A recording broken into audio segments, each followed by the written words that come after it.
Well, you've made it to the end of the year, and now you're wondering how to clean up your Mastery Connect.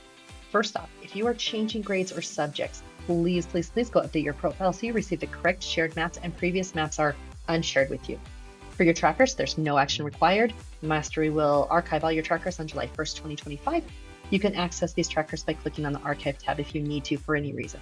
Your curriculum maps, don't worry about it.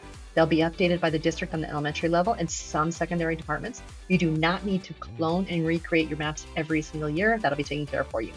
Your assessments, they're there.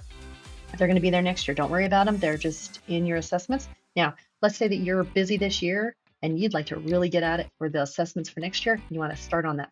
You can go and find assessments. Let's say you find an assessment, but it's in North Carolina. You can align that standards.